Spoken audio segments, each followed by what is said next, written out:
बुलढाणा जिल्ह्यातल्या खामगाव शहरात पर्यावरणप्रेमी सेवानिवृत्त कलाध्यापक संजय गुरव यांनी चिमण्यांसह विविध पक्ष्यांच्या प्रजातींचं जतन आणि संवर्धन करण्याचं काम हाती घेतलंय. त्यांच्या या उपक्रमामुळे जिल्ह्यात विविध ठिकाणी पक्ष्यांना आपल्या हक्काचं घरटं मिळालंय.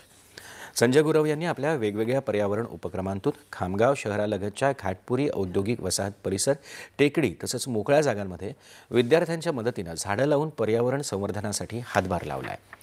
गुरव यांच्या उपक्रमाचं नागरिकही अनुकरण करून निसर्गाचा समतोल राखायला सहकार्य करतायत. महाराष्ट्रासह गुजरात, मध्य प्रदेश, बिहार, उत्तर प्रदेश, तेलंगणा, झारखंड, कर्नाटक, दिल्ली अशा अनेक राज्यात चिऊताई घरकुल योजना राबवली जाते.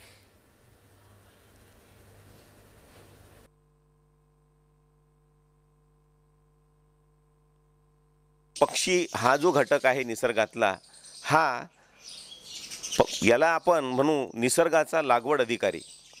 कारण बीजाचा प्रसार करण्यामध्ये मुख्य भूमिका या पक्ष्याची असते. निसर्गाचं जर संवर्धन करायचं असेल तर सर्वप्रथम आपल्याला पक्षी संवर्धन करणं गरजेचं आहे. आम्ही जे झाडं लावतो तो भाग वेगळा आहे, परंतु नैसर्गिकदृष्ट्या जर आपल्याला जंगलवाढ करायची असेल आणि झाडांच्या संख्येत वाढ करायची असेल तर आपल्याला पक्ष्यांचं संवर्धन करणं खूप गरजेचं आहे.